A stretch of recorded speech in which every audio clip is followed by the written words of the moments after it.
Hola, buenas tardes. Buenas tardes. Oh, por Dios, voy a silenciarlos, que somos muchos. Hola, Isabel. Buenas, buenas.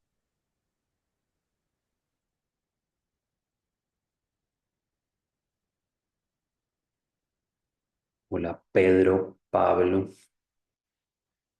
Bueno, em, ¿desde dónde se conectan? ¿Desde qué país? ¿Qué países estamos aquí? Escriban en el chat porque no pueden prender sus micrófonos. Janely desde México, Frida, obviamente desde México. Em, Marta López desde Nicaragua. Hola, Nicaragua. Belén desde Chile. Buenas tardes, Chile. Paula desde Colombia, desde Manizales, México. Miguel Ángel, buenas tardes, México. En México son las 3 de la tarde. Janely desde México, Laura desde Colombia. Aquí en Colombia son las 4 de la tarde. Bueno, ¿quién más? República Dominicana. Allá en República Dominicana son las 5 de la tarde. Isabel, me encanta ir a República Dominicana. Tiene las mejores playas del mundo. A mí me invitan mucho allá, a la UAS. Pedro Pablo, desde Bolivia. Ah, Bolivia, sí me... Ush, desde Portugal, Moraima. Ve, en Portugal, 5, 6, 7, 8, 9, 10. Son las... ¿Qué horas son? Como las 10 de la noche en Portugal. Qué chévere. Tenemos a Europa acá. Bueno, muy bien. Costa Rica. Costa Rica, en Costa Rica son las 3 de la tarde. Bueno, muy bien. Bolivia, Guatemala, sí, Guatemala nos faltaba. Honduras, Honduras también nos faltaba. Eh, en Portugal son las 9. Gabriela desde Paraguay, Daisy Pavón desde Paraguay. Claro, ¿alguien de Uruguay? Bueno, muy bien. Bueno, muy bien.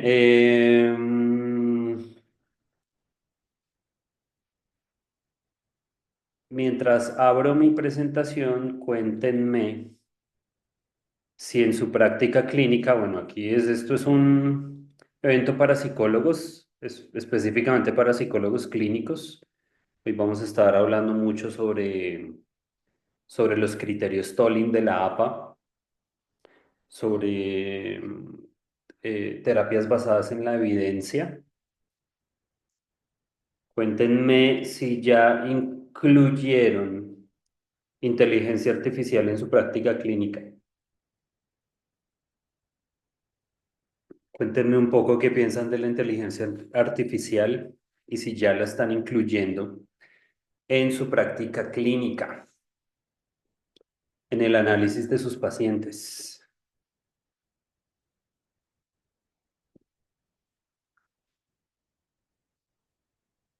Bueno, mientras tanto, voy a compartir pantalla y empezamos nuestro evento de hoy. Alejandra dice, aún no. Aura dice, no la he implementado. Karen, aún no.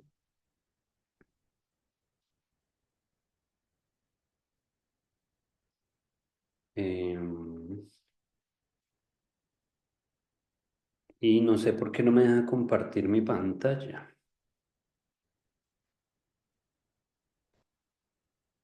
Oiga, uno,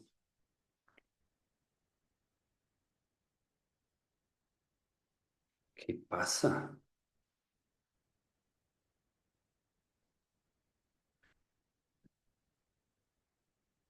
Ay, ya, ya. Qué tonto. Ya, ya, ya, ya. Listo. Ahí ya están viendo mi pantalla. Bueno, muy bien. Entonces vamos a estar 2 días acá. Bienvenidos a Academia Ledu. Bueno, eh, bueno, ¿quién más? Aún no, pero me gustaría aprender cómo dice Nirsa. Pedro Pablo dice, en clínica no he visto, pero conozco un psicólogo organizacional que está trabajando con IA para el campo organizacional. Y Moraima dice, en mi caso siento que aún no integro bien herramientas del estilo, pero me gustaría tener más orientación al respecto. Muy bien, sí.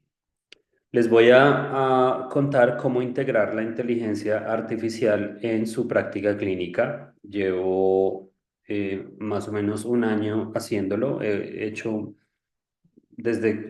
prácticamente desde que salió ChatGPT al público, que fue hace más de un año.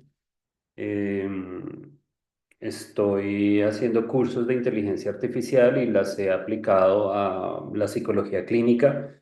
Tengo ya una inteligencia artificial creada que se llama Mentor Clínico, ustedes le suben los apuntes de sesión y Mentor Clínico les hace la historia clínica. Bueno, después les muestro bien.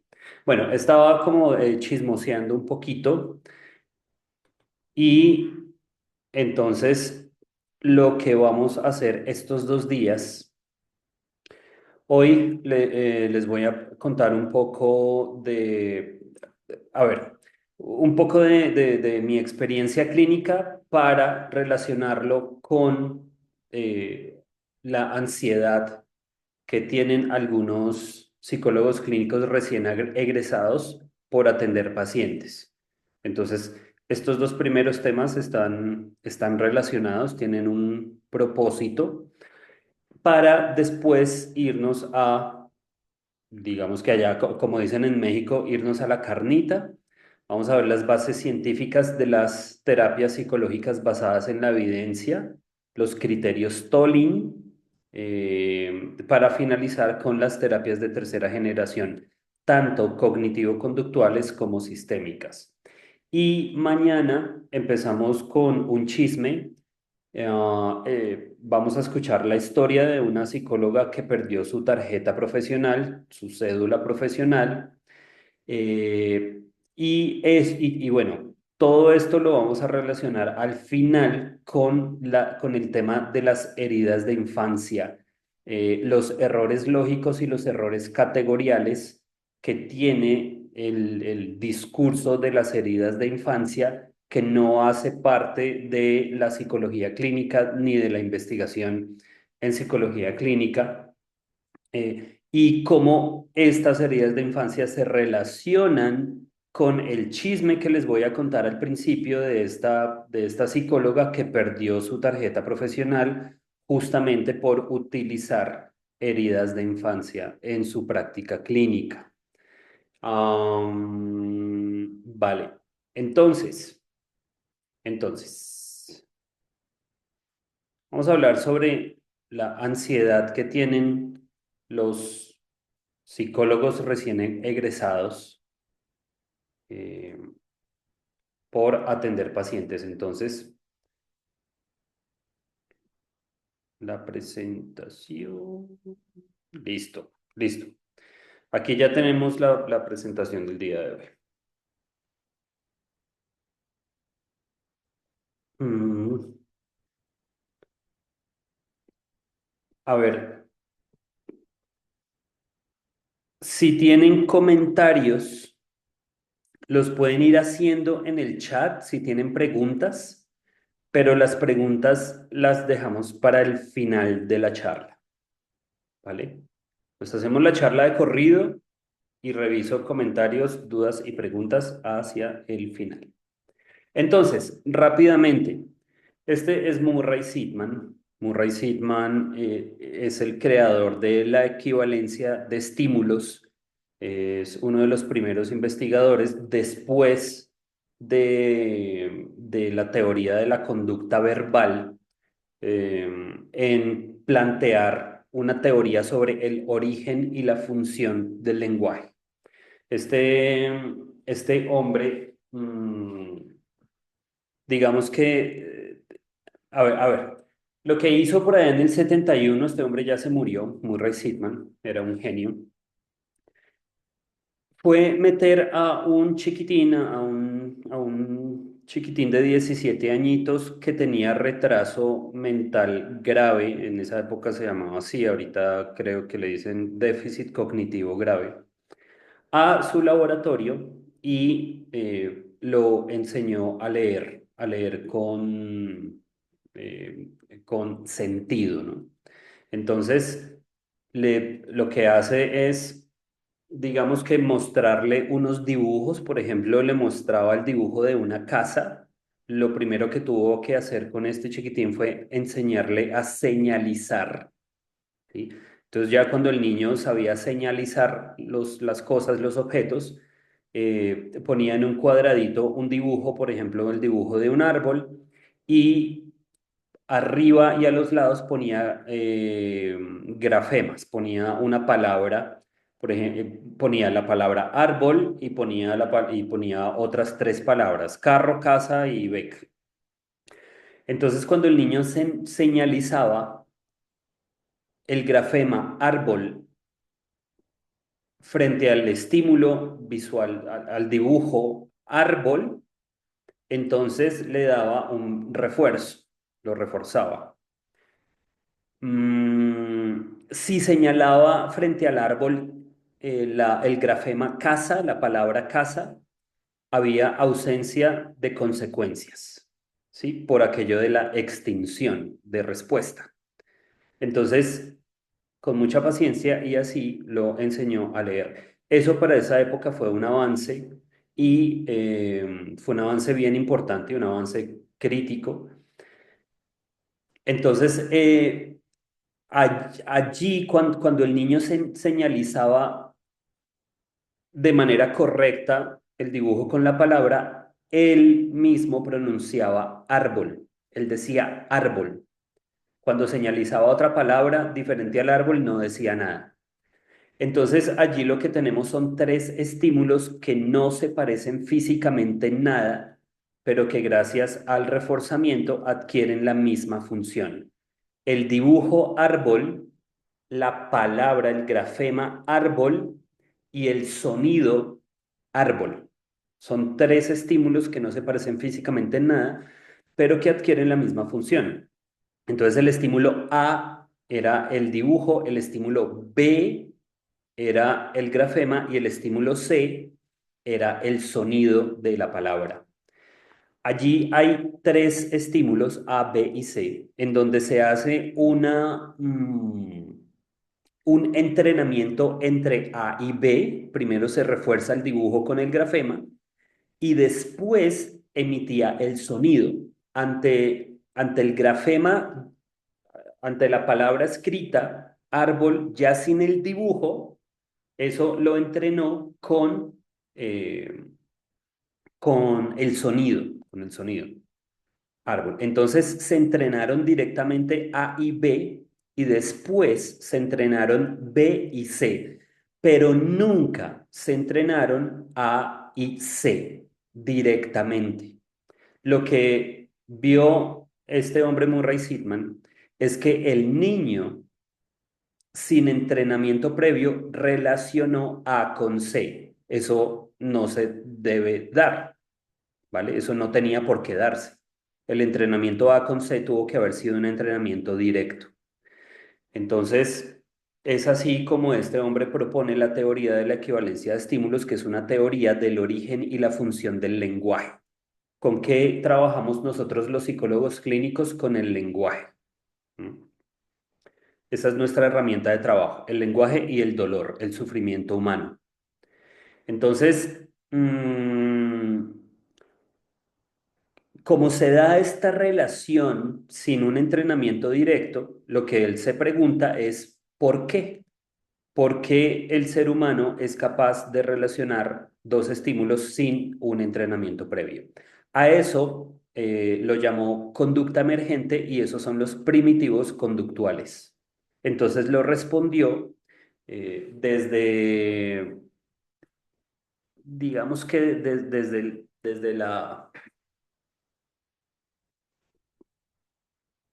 desde, desde lo que es capaz de hacer el ser humano por su historia filogenética, ¿vale? Esos son los primitivos conductuales. Entonces, lo que se investiga acá es la conducta emergente. La conducta emergente es una conducta que no se ha entrenado directamente, pero que aparece. Eh, y la conducta emergente se ha investigado también en algunos mamíferos, los leones marinos, los delfines. Algunos mamíferos logran tener conducta emergente. Entonces, este hombre, ah, este hombre él hace esa investigación, ¿por qué no me está pasando esto? Eso acá. Este hombre inicia esa investigación en el 71 y ya en el 82 ya propone formalmente la equivalencia de estímulos. Entonces lo que yo hice fue formarme en mi carrera, en el pregrado, hace muchísimos años. Les estoy hablando del año 2000, 99, 2000, 2001, yo soy ya viejito. Y me formé desde esta línea de investigación, de la equivalencia de estímulos. Ah, ya sé por qué no me están pasando las diapositivas. Listo, ya, ya. De la equivalencia de estímulos, Stephen Hayes, que quienes conocen la ACT, la terapia de aceptación y compromiso, Stephen Hayes propone la teoría de los marcos relacionales basado en esta investigación de la equivalencia de estímulos. Entonces, quien sabe de equivalencia de estímulos sabe de marcos relacionales. Los marcos relacionales, la investigación que se hace en marcos relacionales es la base de la terapia de aceptación y compromiso. Y cuando Stephen Hayes propone la terapia de aceptación y compromiso, la APA, que ahorita vamos a hablar de la APA, le entrega $1 millón, digamos que por premio. Esta es una muy buena terapia, se plantean muy buenas cosas acá. Mañana, como ustedes están viendo aquí, mañana vamos a hablar sobre los nuevos hallazgos de la terapia de aceptación y compromiso, entre otras cosas que vamos a hablar mañana.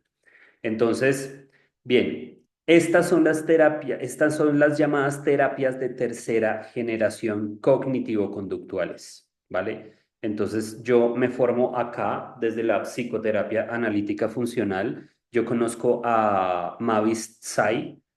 Ella está en duelo. Kohlenberg ya murió, se murió hace poquito. Entonces, la psicoterapia analítica funcional es la que plantea las conductas clínicamente relevantes. La terapia de conducta es la que plantea el análisis funcional y la terapia dialéctica conductual de Marshall Linehan, que Marshall Linehan tenía en los 80s, tenía trastorno límite de la personalidad. Entonces crea la terapia dialéctica conductual, que es una terapia, pero, o sea, es para tratar trastorno límite de la personalidad. Yo diría que es una técnica, pero pues la tienen catalogada como terapia, pero es una terapia bien robusta, bien completa. Eh, yo hice el curso, yo tengo una certificación en terapia dialéctica conductual y una profundización. Tomar ese curso directamente con Marshall Linehan hoy en día vale $13,000, y solamente el primer nivel de ese curso, de esa formación, es carísima, pero es buena. Si hablan inglés, se las recomiendo que la tomen. Entonces, digamos que este es un artículo que está publicado em, en una revista indexada. Esta revista es importante a nivel científico. Esta fue una investigación que hicimos en el 2007 sobre equivalencia de estímulos, digamos que ya un poquito más complejos, porque estas son relaciones de equivalencia con estímulos compuestos, ¿no? Entonces, les estoy mostrando esta investigación para decirles que ahorita las universidades están dando opciones de que los psicólogos se gradúen sin que hagan una investigación, sin que hagan su tesis, su trabajo de investigación. Esta fue mi tesis, mi trabajo de investigación del pregrado de la carrera de psicología. Entonces yo me gradué con esta investigación. Entonces lo que quiero hacer es una crítica a la educación actual que está dando opciones para que las personas no hagan investigación.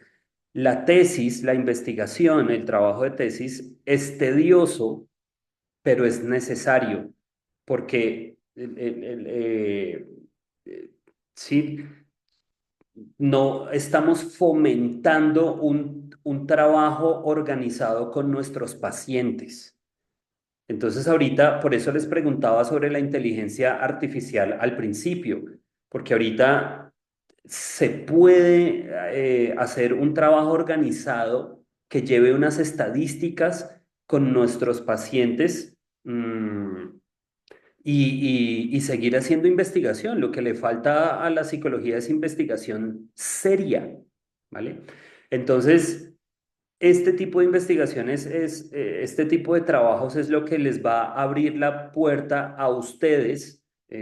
Por ejemplo, gracias a esta investigación, a mí en el 2007 cuando se publica, una universidad de aquí de Colombia me llama, la Pontificia Universidad Javeriana, me llama para que cree el programa de lenguaje y psicología en esa universidad. Yo fui quien creó el programa de lenguaje y psicología en esa universidad. Entonces, se ve en ese programa conducta verbal, conducta gobernada por reglas, relaciones de equivalencia, marcos relacionales y todo, la teoría de la nominación de Horney-Lowes, etcétera, mejor dicho, todo lo que tiene que ver con el lenguaje. Y de ahí, de los marcos relacionales, nos saltamos a la terapia de aceptación y compromiso.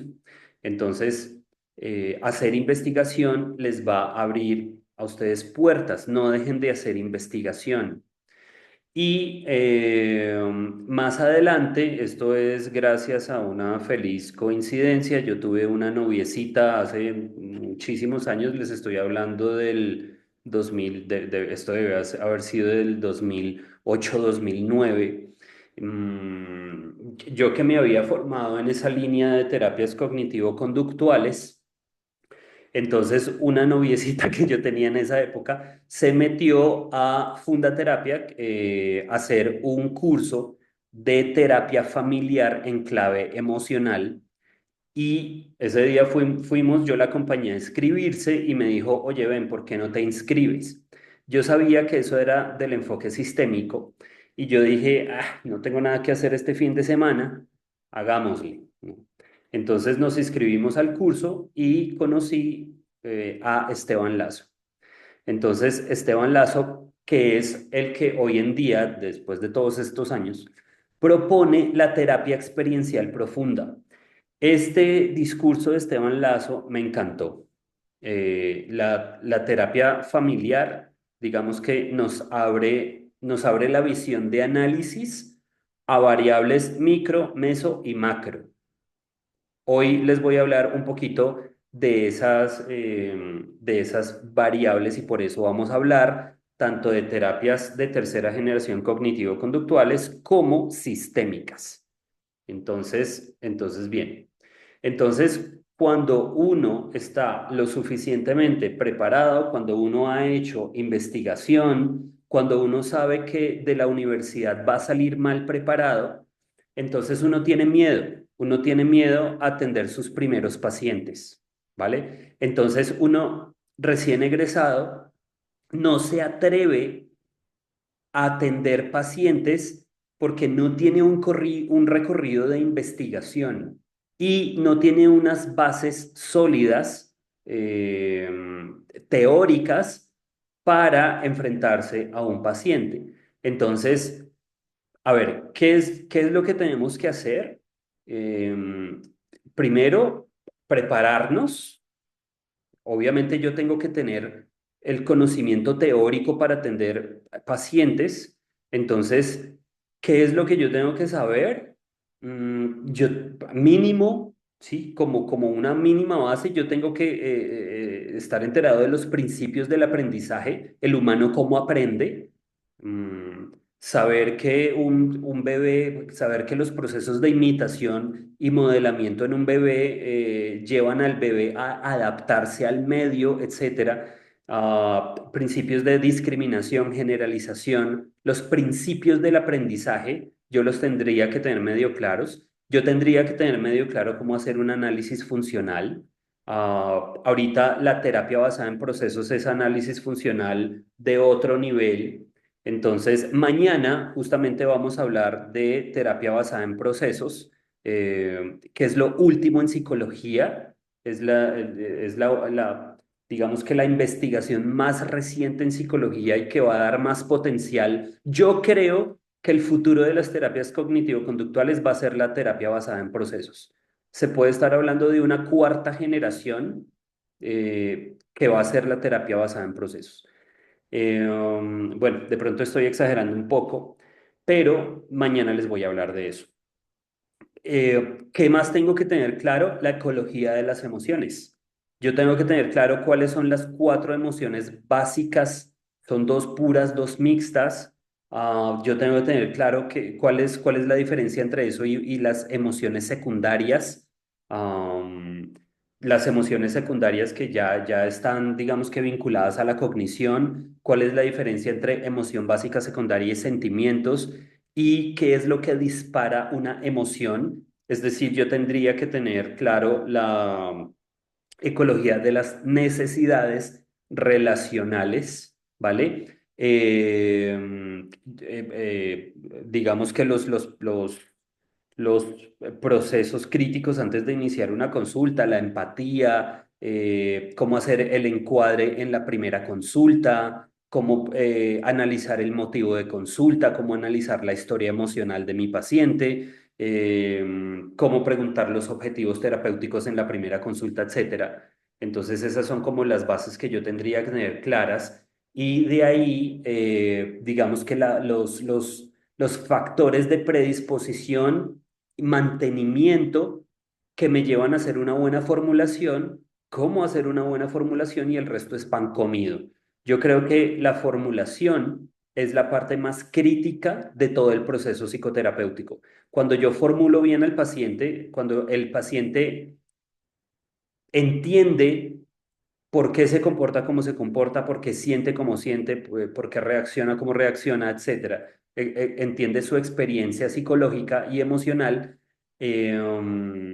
Ahí, cuando uno hace una anagnórisis muy precisa, desde ahí el paciente comienza a tener cambios y súper importantes, ¿no? Entonces no nos quedamos en los síntomas, no nos quedamos en las etapas, en los niveles de las emociones secundarias. No nos quedamos en la depresión, en la ansiedad, sino que ya bajamos a capas más profundas. Por eso se llama terapia experiencial profunda, porque de los sentimientos baja las emociones secundarias, de las emociones secundarias baja las emociones básicas y las emociones básicas las relaciona con las necesidades relacionales y necesidades relacionales insatisfechas generan problemas psicológicos. Entonces, yo tendría que tener claras ciertas cosas para ya sentirme preparado para atender un paciente y cuando yo tengo ese conocimiento, pues lanzarme, ¿no? Entonces, la ansiedad por atender pacientes se las van a quitar cuando tengan clara la teoría y cómo formular. ¿Sí? Cuando yo ya tengo claras todas estas cosas, la ansiedad se me va, yo ya me siento preparado. Lo otro es la confianza, que en este contexto se llama el entrenamiento en habilidades clínicas. Yo tengo que desarrollar mi ojo clínico, tengo que entrenarme para evaluar bien los factores de predisposición y los factores de mantenimiento que me llevan a hacer una buena formulación y obviamente el apoyo, la supervisión.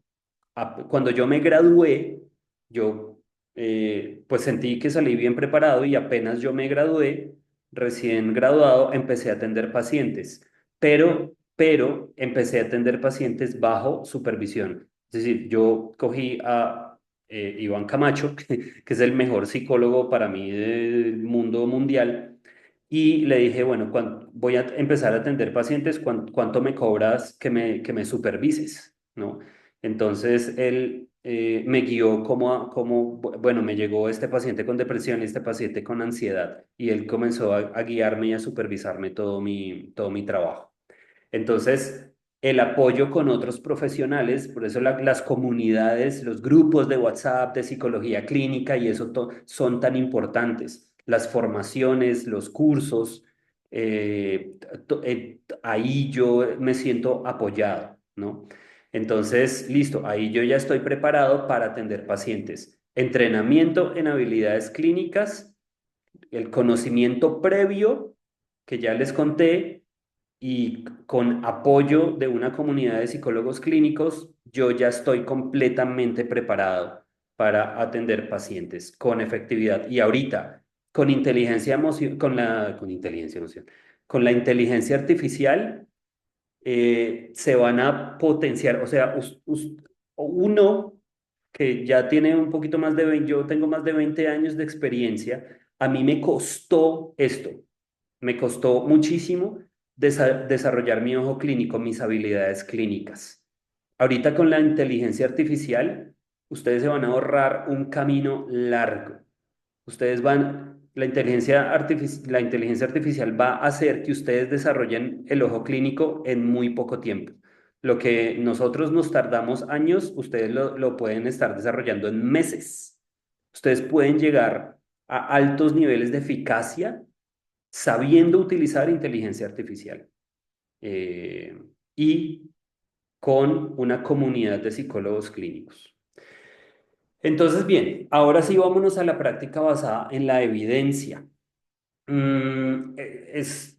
A ver, la práctica basada en la evidencia, digamos que es la base de las terapias de tercera generación. Entonces, bueno, ahí están viendo PBE, PBE, por sus siglas en inglés, Evidence-Based Practice, ¿no? La práctica basada en la evidencia. Entonces, esto es un enfoque, a ver, yo quito esto de acá. Dice, es un enfoque en la toma de decisiones clínicas que integra las mejores pruebas científicas disponibles con la experiencia profesional del terapeuta y las características, valores y preferencias de los pacientes.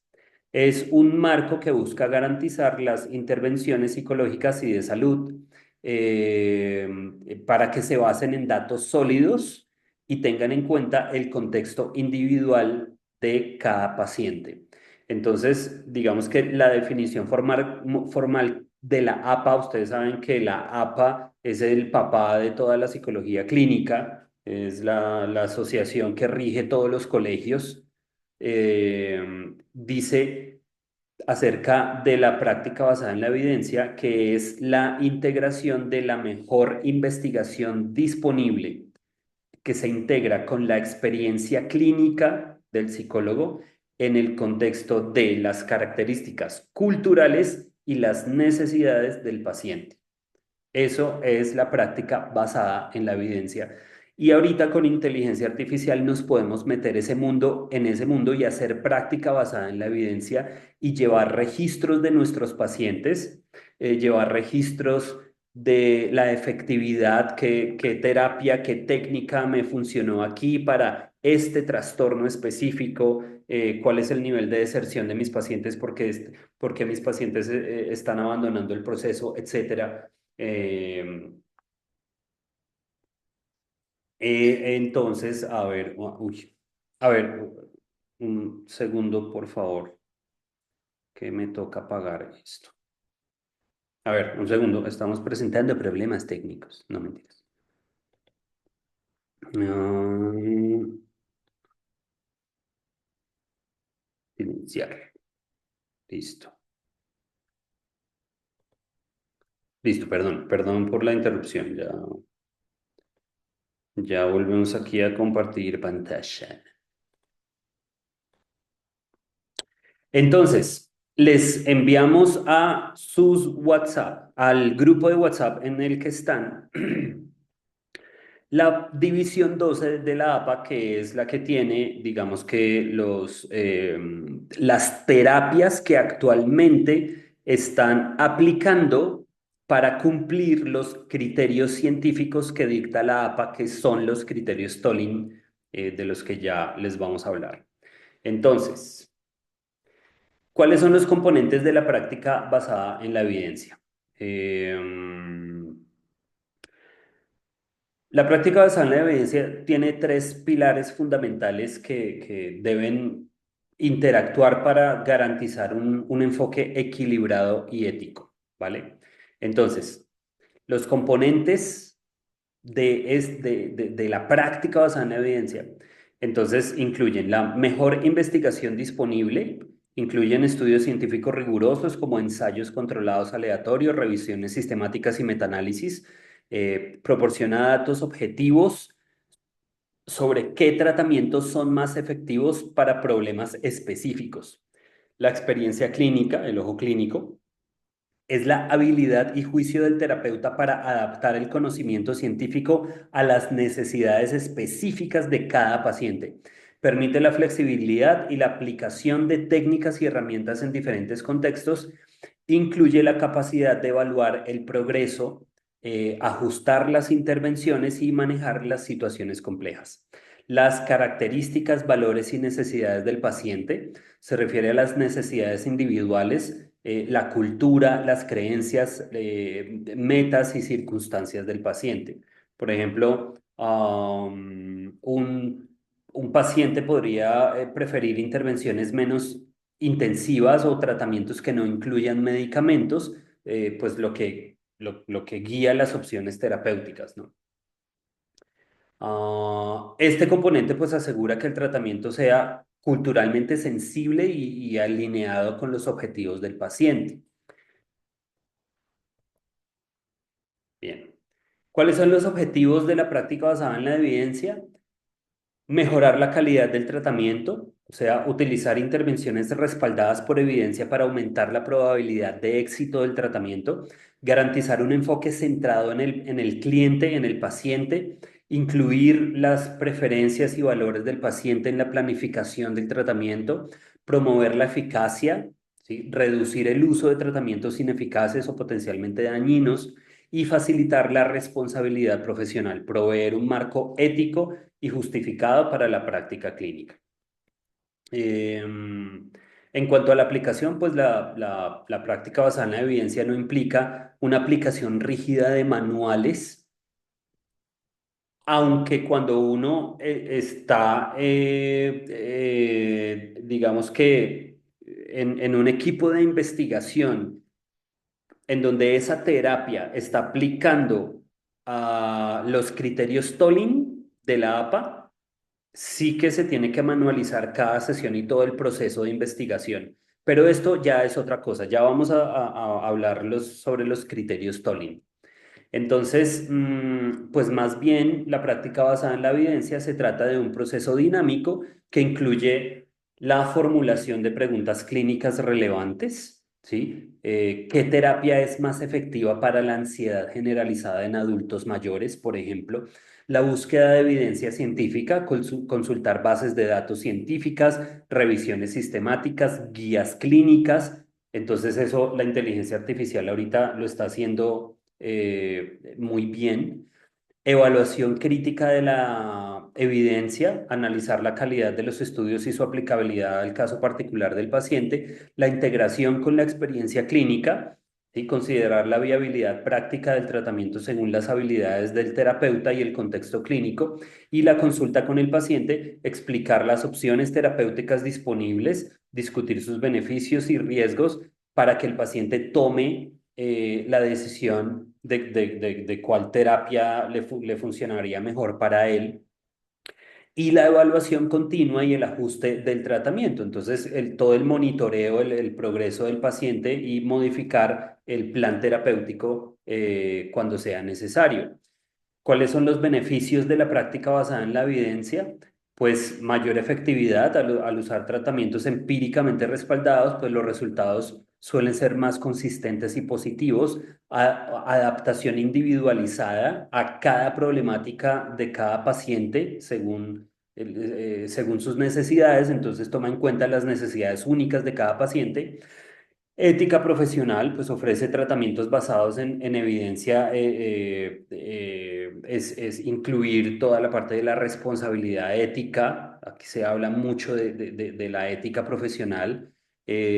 Por ejemplo, ahorita estoy atendiendo a una paciente que está demandando a su psicóloga anterior porque le contó que había pasado por abuso sexual y a esta psicóloga se le dio por hacerle un ejercicio en donde acostó en un sofá a la paciente y cogió una almohada y le comenzó a pegar con la almohada y a decirle que se defendiera, ¿no? Defiéndete, defiéndete.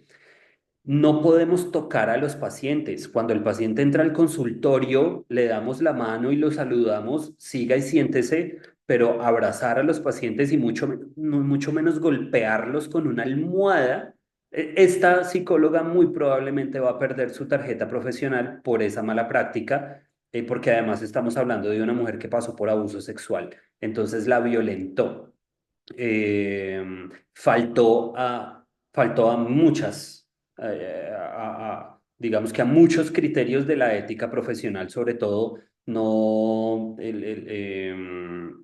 sino, no infundirle dolor al paciente, ¿no? Dolor innecesario. Y la credibilidad científica de la práctica basada en la evidencia, pues mejora la confianza del público y de las instituciones en la psicología como disciplina científica. Entonces, ahora sí miremos cuáles son los criterios Tolin. Aquí pueden ver, esto ustedes lo tienen en el WhatsApp, ¿vale? Estas son las terapias que están, como les digo, aplicando a los criterios Tolin que ya vamos a ver. Eh, entonces, por ejemplo, la terapia cognitivo-conductual para el trastorno del uso de sustancias psicoactivas.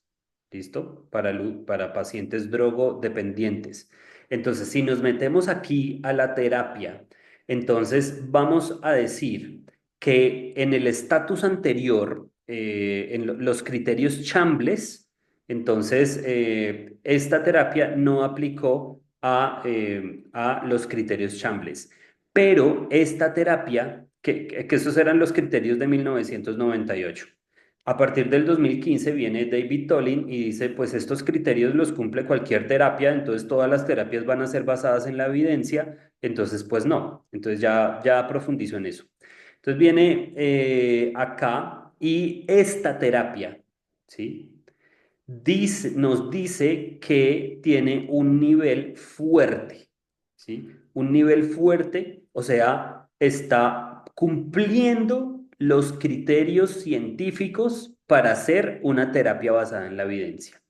Entonces, ustedes tienen acá cómo hacer esa terapia, los recursos de tratamiento, bueno, un montón de cosas, ¿no? Entonces, fijémonos. Ese es el listado de terapias. Si nosotros nos vamos aquí a la división 12 de la APA, aquí fíjense, aquí están los criterios Tolling, pero esos ya se los enviamos al grupo de WhatsApp. Y estos eran los criterios Chambliss de 1998 para las terapias basadas en la evidencia. Entonces aquí les hablan un poquito de esos criterios. Acá,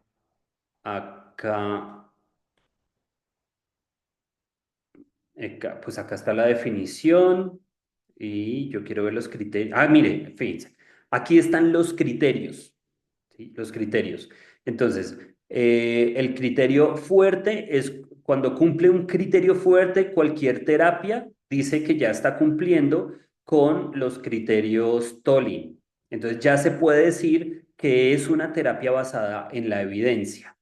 Los criterios modestos, pues, perdón, les estaba, les estaba, mire, estos eran los criterios Chambliss, sí, se me hizo ahí raro. Entonces, fíjense, los criterios Tolin, ¿sí? Es muy fuerte, fuerte y débil, débil. Entonces, y incluyen un cuarto criterio que es evidencia insuficiente, cuando no hay estudios con metaanálisis, bueno, etcétera. Entonces, mm, entonces, cuando ustedes ven en ese listado en ese listado de terapias, que tiene un criterio muy fuerte es porque ya cumplió esa terapia, los criterios Tolin y ya se puede llamar, ya se puede decir que es una terapia basada en la evidencia, ¿no? Entonces, investiguen cuáles, digamos que si les llega, por ejemplo, ahorita les estaba mostrando, si les llega un paciente con abuso de uso de sustancias psicoactivas, y esta terapia está cumpliendo los criterios Tolin, entonces pueden usar esa terapia y digamos que si se meten ahí, pues ahí van a encontrar cómo se utiliza esa terapia. Entonces, ¿cuáles son los criterios Tolin? Bueno, son los criterios científicos que deben cumplir las terapias psicológicas para ser consideradas tratamientos empíricamente respaldados, los EST.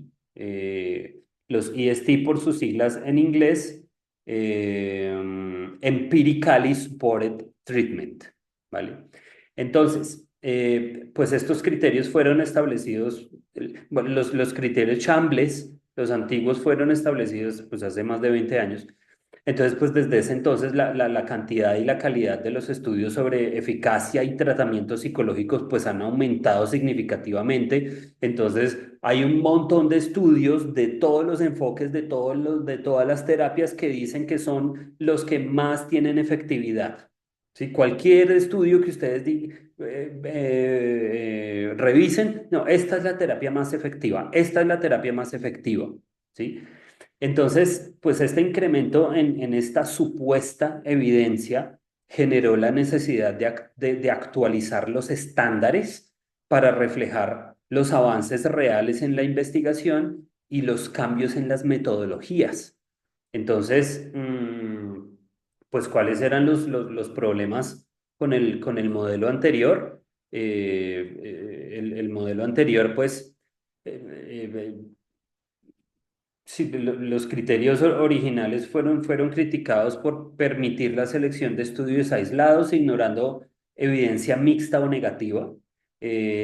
Fueron también criticados por centrarse excesivamente en la reducción del síntoma, ¿sí? Entonces, si nos llegaba un paciente con depresión, le quitábamos la depresión y ya, ¿sí? Y cuando se reducía la depresión, listo, ya, estuvo curado. Y no, y resulta que no. 6 meses después le volvía a dar depresión a este paciente.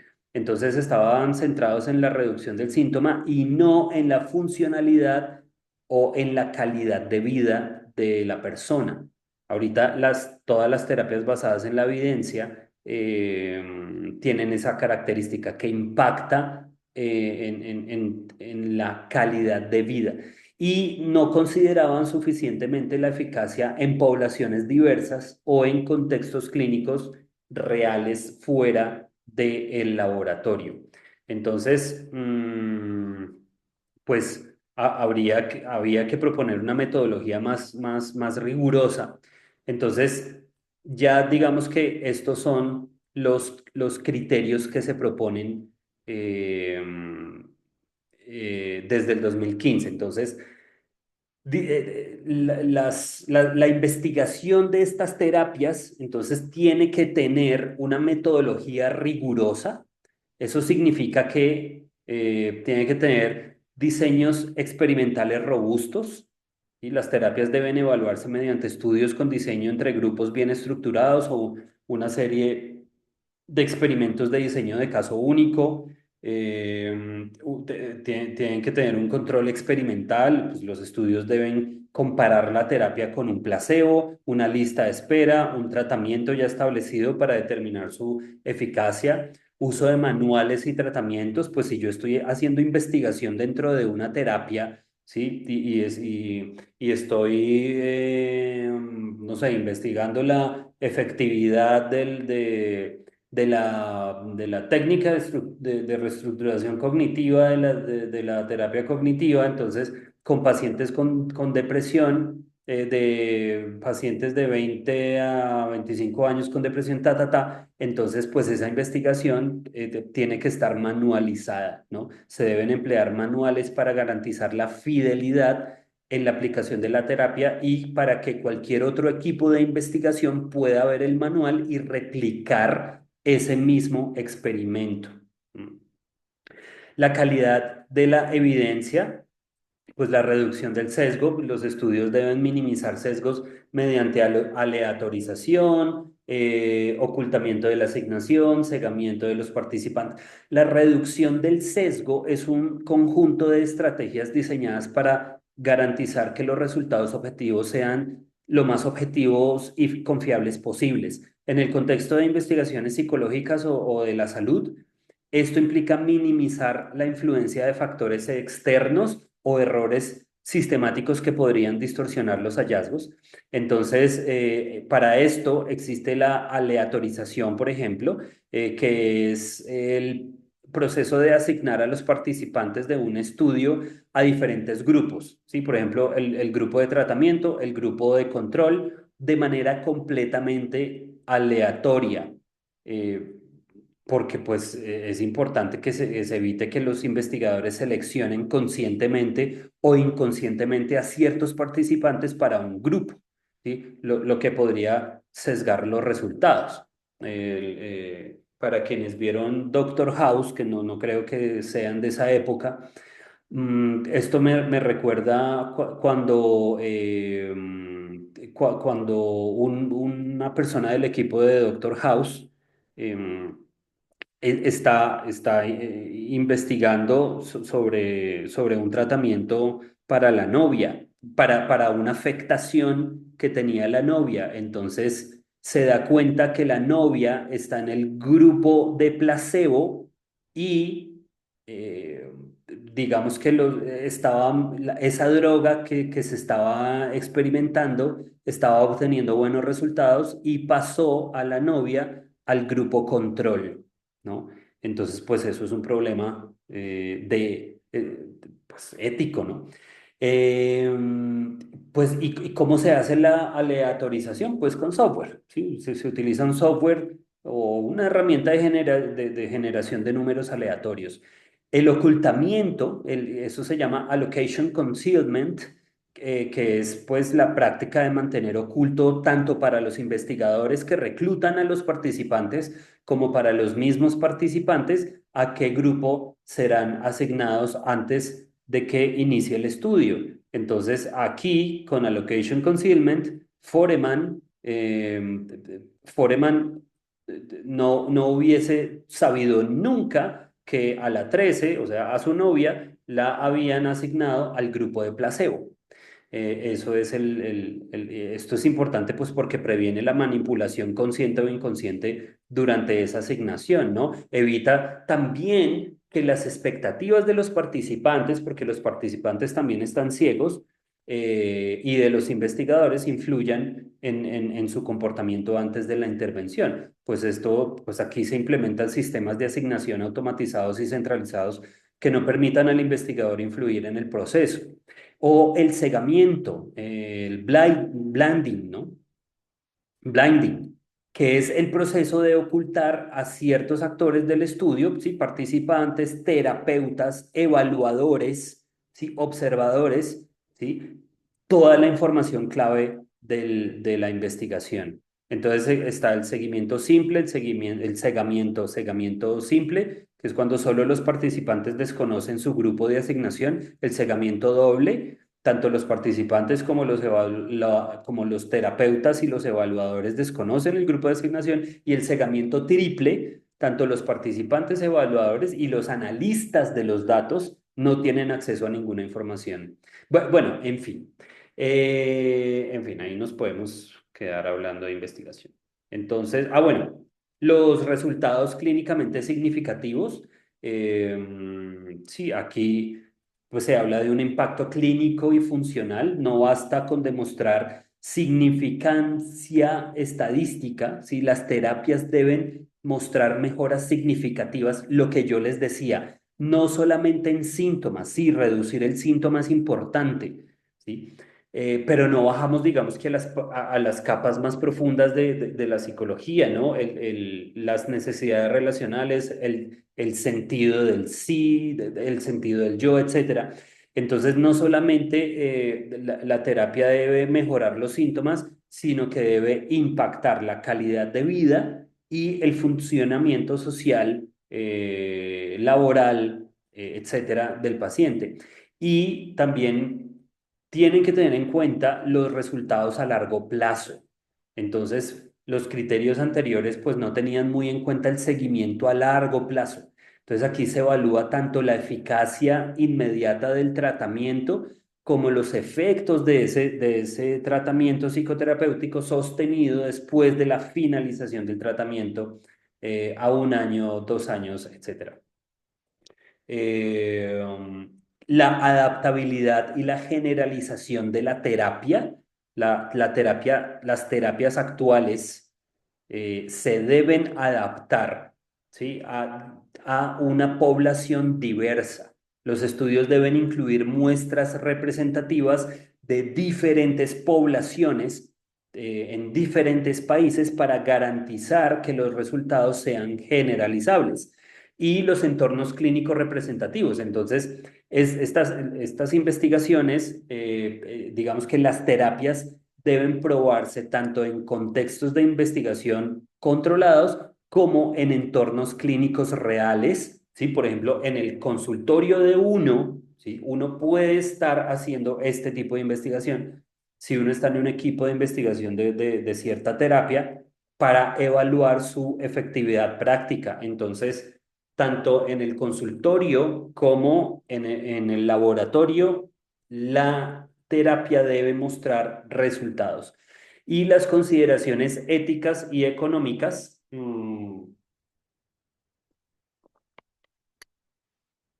aquí hablamos del beneficio, del balance beneficio-riesgo, pues las terapias deben ofrecer beneficios que claramente superen los posibles riesgos o efectos adversos.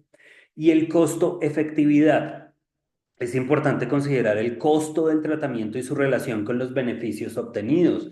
Entonces, pues, en cuanto a las consideraciones éticas, pues las decisiones sobre qué tratamientos recomendar y aplicar no solo deben basarse en evidencia científica, sino en los principios éticos que protegen a los pacientes y promueven su bienestar. Está el principio de beneficencia, ¿sí? El principio ahorita que les contaba el caso de esta terapeuta que está siendo demandada, esta psicóloga, por pegarle almohadazos a una paciente que pasó por abuso sexual. Aquí aplica esto, el principio de no maleficencia, ¿no? El principio de beneficencia pues implica maximizar los beneficios del tratamiento para los pacientes. Esto incluye ofrecer terapias con evidencia sólida de eficacia y un impacto significativo en la calidad de vida. Y el principio de no maleficencia pues asegura que los tratamientos no causen daño o efectos adversos innecesarios. Pegarle a un paciente con una almohada es completamente innecesario. Entonces, pues aquí hay que evitar intervenciones que tengan un alto riesgo de efectos secundarios o que no sean apropiadas para ciertas poblaciones o para ciertos pacientes, ¿no? Evaluar cuidadosamente tratamientos experimentales antes de ofrecerlos fuera de los contextos controlados. El principio ético de la autonomía, ¿no? El respeto a la elección del paciente. Los pacientes deben ser informados sobre las opciones de tratamiento disponibles, sus beneficios, sus riesgos, el costo, ¿sí? Para que puedan tomar decisiones informadas. El consentimiento informado es obligatorio explicar el propósito, los procedimientos y los posibles riesgos del tratamiento, asegurando que el paciente entienda y acepte voluntariamente la intervención. Incluyan, incluyan, por favor, en su consentimiento informado que la sesión pueda ser grabada. En 20 años, yo tengo 20 años de sesiones mías grabadas en video. Últimamente bueno, yo ya ahorita estoy atendiendo a todos mis pacientes por Zoom, pero pues yo estoy pagando Zoom y cuando uno paga, que es súper barato, vale como $17 mensuales, se pueden grabar las sesiones. Pues aquí estamos en una sesión por Zoom y esta sesión está siendo grabada y monitoreada, no mentiras, pues para enviarles la grabación de esta masterclass. Entonces, incluyan que en el consentimiento informado ustedes puedan grabar o en video. Yo me acuerdo que cuando yo monté mi consultorio, cuando me gradué, lo primero que hice fue comprar una cámara y un trípode. Entonces adecué mi consultorio en mi apartamento. Mi hermana, afortunadamente, mi hermana se fue de la casa, se fue para otro país, se casó y se fue para España, como dice la canción, y yo cogí su habitación y la adecué como mi consultorio. Compré, bueno, mi asiento, el asiento del paciente y compré una cámara que apuntaba en diagonal al paciente. Ninguna persona en 20 años se me ha negado a grabar. Entonces yo lo que digo es, voy a grabar esta sesión porque estoy tomando apuntes de todo lo que tú me dices y a veces no alcanzo a tomar los apuntes necesarios y puede ser muy relevante. Entonces yo veo en video, vuelvo a ver esta sesión y hago un análisis mucho más profundo, un análisis mucho más exacto de nuestras sesiones y tú sabes que cuando hacemos buenos análisis, pues avanzamos más rápido en el tratamiento. Cuando ustedes le dicen eso al paciente, pues no se les niega, ¿no? Y muchos pacientes piden las grabaciones de las sesiones, entonces yo se las envío por correo. Entonces, eso es muy bueno porque el paciente, sobre todo cuando está en altos niveles de crisis, no pone mucha atención a lo que le está diciendo el terapeuta. Entonces, que los pacientes vean esas grabaciones va a impactar mejor el proceso. Entonces, el consentimiento informado como principio ético también es una gran herramienta. El principio ético de justicia, de transparencia, de prevención del daño innecesario, como les había dicho, y las consideraciones económicas. Los costos de los tratamientos psicológicos tienen un impacto significativo en su accesibilidad y sostenibilidad tanto para los pacientes como para nosotros los terapeutas, como para el sistema de salud propio. Entonces, hay psicólogos recién egresados que salen a cobrar una consulta de $5, de $7, y a mí me provoca morirme. Eso no se hace.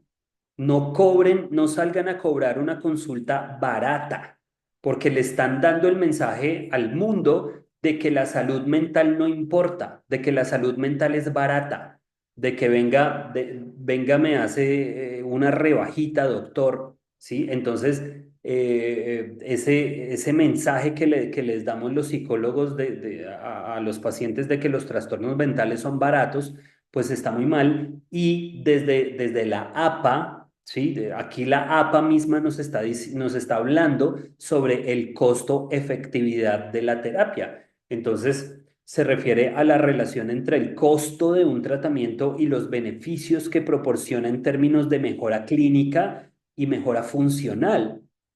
¿Sí? Entonces, pues comparar tratamientos con resultados similares para determinar cuál es el menos costoso. ¿Sí? Entonces, por ejemplo, a ver, yo les podría decir que para países como Costa Rica, en Costa Rica hay que seguir el ejemplo de Costa Rica porque los psicólogos cobran no menos de $60 la consulta. Claro que eso es por el cambio del dólar, ¿sí? En el resto de países de Latinoamérica, una consulta bien cobrada puede estar entre 35 y 40. Mis sesiones yo las cobro a $45, pero que ustedes comiencen su práctica clínica cobrando $35 está súper bien. Por esto que nos dice la APA, si dos tratamientos reducen los síntomas de ansiedad de manera similar, pero uno requiere 20 sesiones y el otro solamente 10 sesiones, ¿sí? Pues el de 20 sesiones va a salir mucho más costoso. El de 10 sesiones va a salir mucho más efectivo. Entonces, si yo tengo una práctica basada en la evidencia, yo le voy a proponer a un paciente, vamos a hacer este tratamiento de 10 sesiones y te voy a cobrar por cada sesión $40, ¿sí? Entonces, eso va a salir mucho más barato que un psicólogo que esté 2 años con una persona que le está cobrando muy barato, pero cada sesión individual, como está ahí con esa persona 2 años, pues le va a salir mucho más costoso. Entonces, no cobren barato la consulta, por favor. Los principios activos del cambio. Pues nos lo dice la APA y nos lo dicen los criterios Tolling y en fin, bueno, listo. Ya para cerrar ese tema, los principios activos del cambio, pues el desempaquetamiento de tratamientos, identificar los componentes activos dentro de una terapia para ayudar a optimizar su eficacia y eliminar elementos no esenciales. Y la relación terapéutica es fundamental, como la empatía. La empatía y la relación terapéutica no propician el cambio, pero son las condiciones para que se dé el cambio en el paciente. Entonces, pues aunque las técnicas específicas son importantes, la calidad de la relación terapéutica también debe ser evaluada como un factor de cambio clave, ¿sí? Y los componentes activos de la terapia. Mañana que vamos a hablar de la terapia basada en procesos, les voy a estar hablando mucho sobre los componentes activos de las terapias basadas en la evidencia. A ver, los componentes activos de una terapia son los elementos específicos del tratamiento que generan cambios terapéuticos y contribuyen directamente a su eficacia. ¿Sí? Identificar estos componentes pues permite optimizar las intervenciones centrándose en lo que realmente funciona y reducir o eliminar elementos innecesarios, ¿no?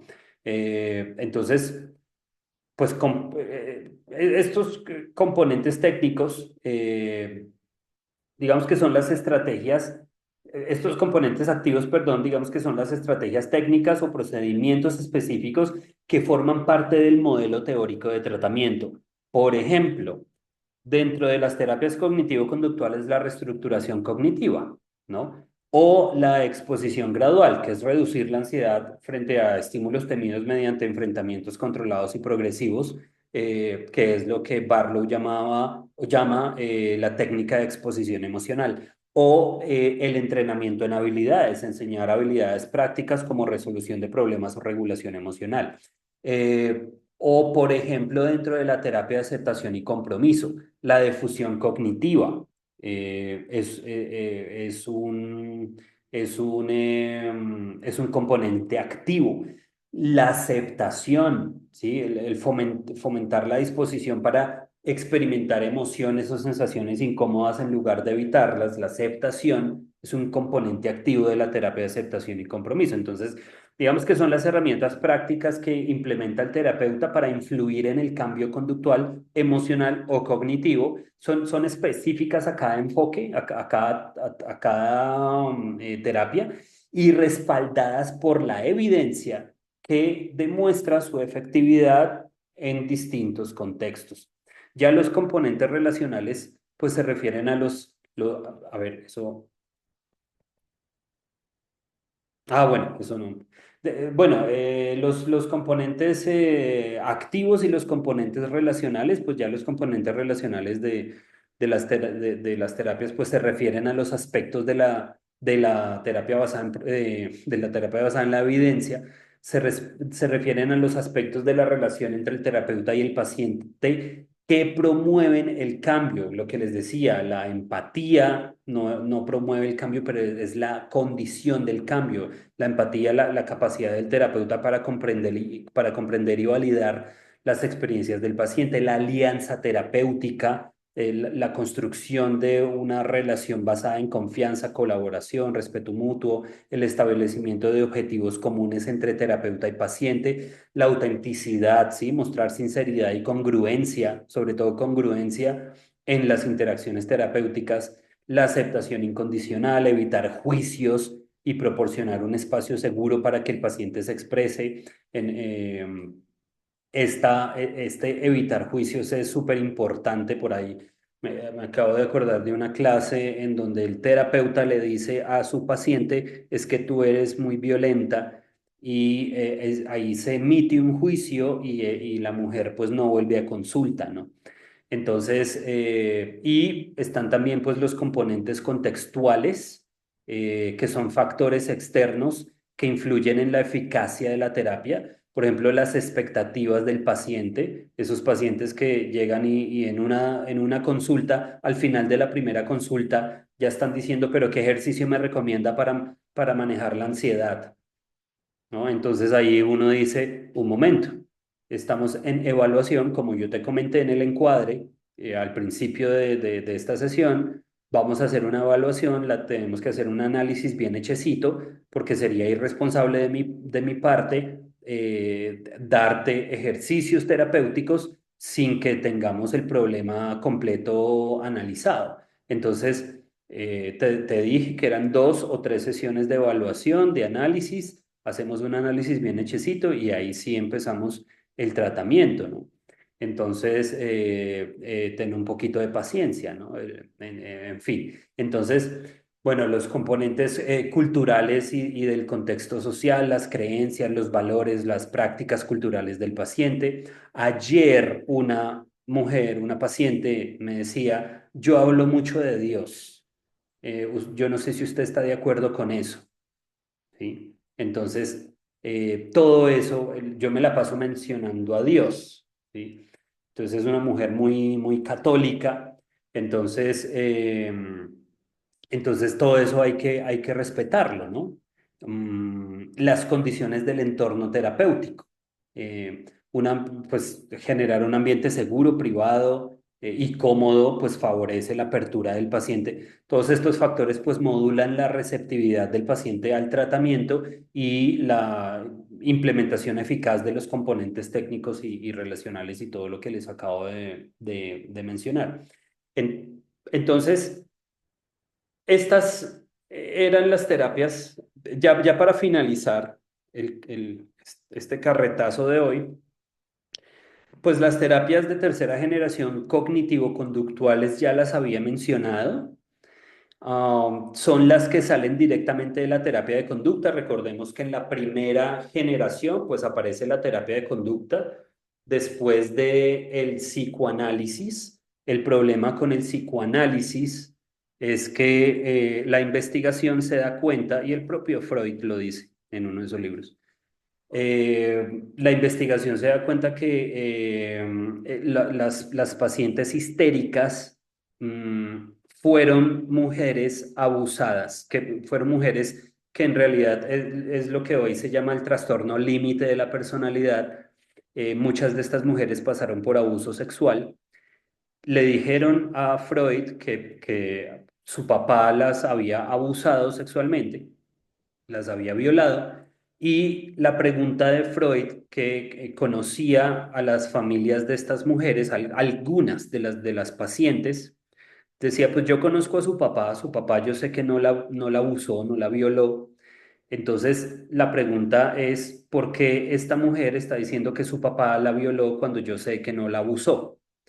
¿Por qué se siente atraída sexualmente por su papá? Esto en la realidad no pasa porque la ecología del abuso sexual nos dice que generamos asco, ira, y desprecio y autodesprecio a nuestro abusador y a nosotros mismos, ¿no? Eh, yo conozco bien el tema del abuso sexual, yo pasé por abuso sexual y dio la casualidad de que todas mis primeras pacientes pasaron por abuso sexual, entonces soy muy experto en el tema. Entonces, después de esta pregunta que se hace Freud, ¿por qué esta mujer se siente atraída sexualmente por su papá? De ahí parte el complejo de Edipo, el complejo de Electra, etcétera. Y viene entonces después la terapia de conducta, hacerle una crítica al psicoanálisis, y esta es la terapia de primera generación conductual, ¿no? Entonces aparece la terapia de conducta.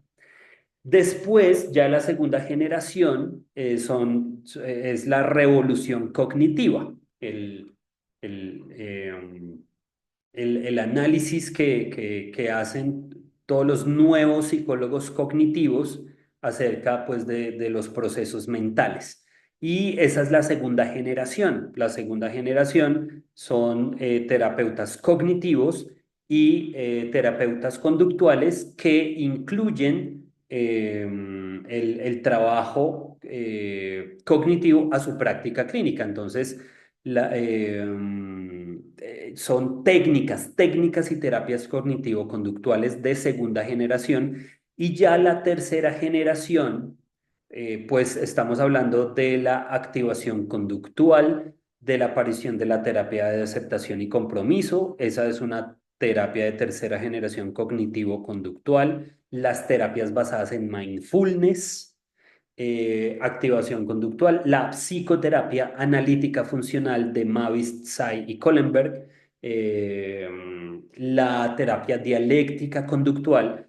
Todas estas son terapias de tercera generación que se basan en el análisis funcional eh, y en la reestructuración cognitiva y en el mindfulness, ¿vale?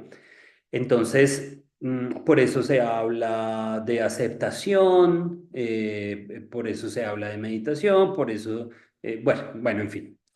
Y bueno, ya hablamos de las terapias de primera, segunda y tercera generación o tercera ola y dentro de la terapia familiar sistémica también vamos, la psicología va en una tercera generación, tercera ola o tercer orden, como lo quieran llamar. El primer orden en la psicoterapia familiar sistémica, que va desde los 50 hasta los 80, se da con el descubrimiento de los pioneros como Bowen, Satir, Ackerman, de que lo que parecía ser desviado en una persona cobraba sentido cuando se veía al paciente en su familia, ¿sí? Resultado de una forma de comunicación en familia, y por tanto trabajar con el paciente individualmente carecía de eficacia. Se debía trabajar en familia. En esa época, la observación de la familia se limitaba al núcleo familiar del paciente. Eso pasó entre los 50 y los 80. La terapia de conducta, recordemos que es de los 50 dentro de las terapias cognitivo-conductuales. La revolución cognitiva se da en los 60, pero en cambio, aquí dentro de la terapia familiar, con la emergencia del constructivismo, que es en los 70, los terapeutas familiares se dan cuenta de que pues ellos también participan en la realidad de la familia.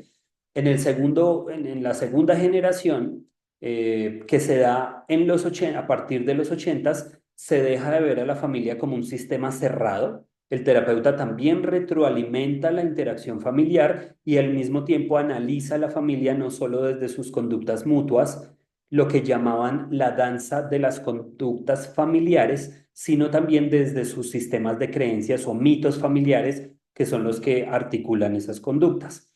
Entonces, en el primer orden se trabajaba de manera pragmática y en el segundo de manera más cognitiva. Eh, la reformulación o las preguntas circulares del modelo de Milán eran intervenciones cognitivas que buscaban cambiar la epistemología familiar. Claro, ojalá no haya ninguno de aquí del modelo de Milán porque ya debió haberse ido de- bueno, en fin. Y gracias a la aparición del socioconstructivismo, El segundo orden se transforma al tercero en el año 2000. Digamos que el socioconstructivismo reconoce la contextualización de la familia en su cultura. Entonces, entender la patología del individuo implica entender implica entenderla a nivel no solo del individuo familiar, sino culturalmente, ¿no? Lo que Gergen llamaba los guiones. Entonces, existen guiones para ser sano y guiones para enfermar. Entonces, el terapeuta también aquí trabaja con las secuelas de la injusticia social transgeneracional, lo que se llama la transmisión intergeneracional del trauma. Esto es muy bonito. Desde aquí, la terapia se ve a sí misma como la restauración de la justicia social. Al sanar a una persona, estamos ayudando a las nuevas generaciones. Entonces, la terapia entonces debe servir para acrecentar la autonomía de las personas y la justicia de los sistemas, ya que un sistema es más justo cuando las personas son más autónomas.